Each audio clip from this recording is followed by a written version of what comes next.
Assalamualaikum. Halo teman-teman. Kembali lagi bersama saya di WD17 Vlog. Kali ini kami sedang melakukan perjalanan ke suatu tempat yang tidak asing bagi warga Jawa Barat, yaitu Situ Lengkong Panjalu yang berlokasi di Desa Panjalu, Kecamatan Panjalu, Kabupaten Ciamis, Provinsi Jawa Barat.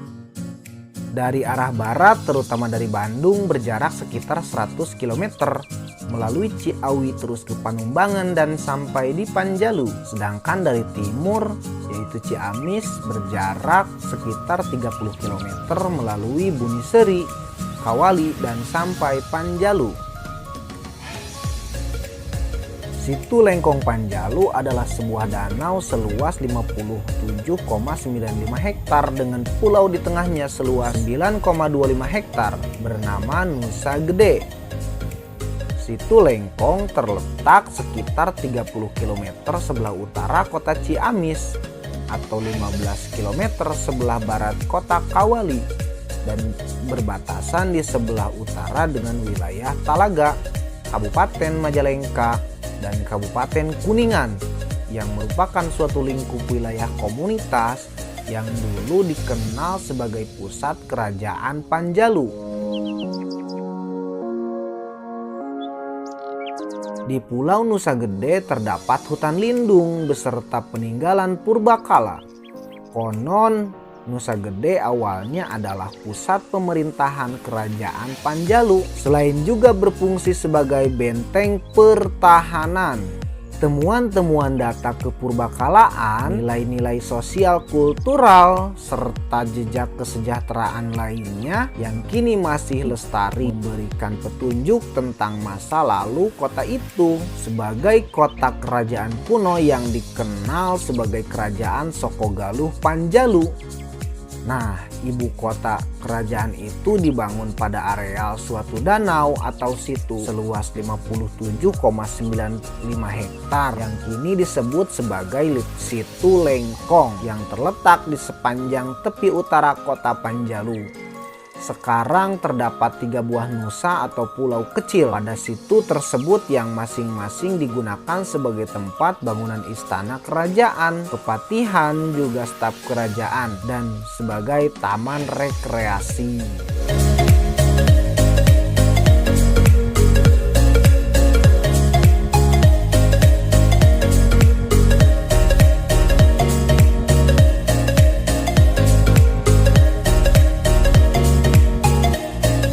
Di Nusa Gede juga terdapat makam tokoh karismatik leluhur Panjalu bernama Boros Ngora. Beliau adalah Raja Panjalu Islam pertama, juga dikenal dengan sebutan Mbah Panjalu. Nah, teman-teman, di dalam hutan terdapat 307 pohon yang terdiri dari 30 jenis. Nah, ada mitos unik seputar terbentuknya danau di Kabupaten Ciamis yang bernama Situ Lengkong. Bersumber dari website Dinas Pariwisata dan Kebudayaan Provinsi Jawa Barat. Konon pada awal abad ke-7, seorang Raja Panjalu menginginkan putra mahkotanya memiliki ilmu yang paling ampuh dan paling sempurna.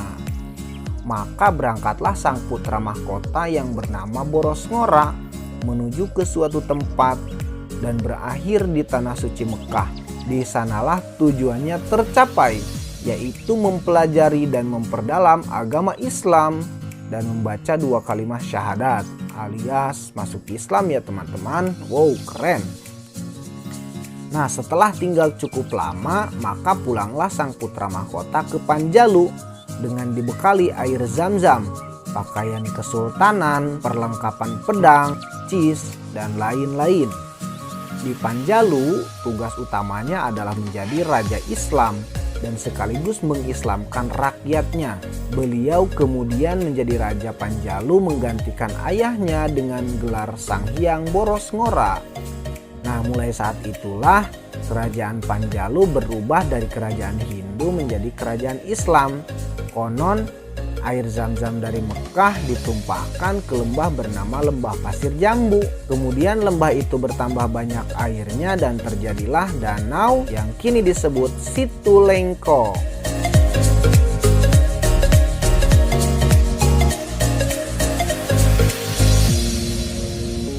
Situ Lengkong ditetapkan sebagai cagar alam berdasarkan surat keputusan Gubernur Jenderal Hindia Belanda nomor 6 pada tanggal 21 Februari tahun 1919.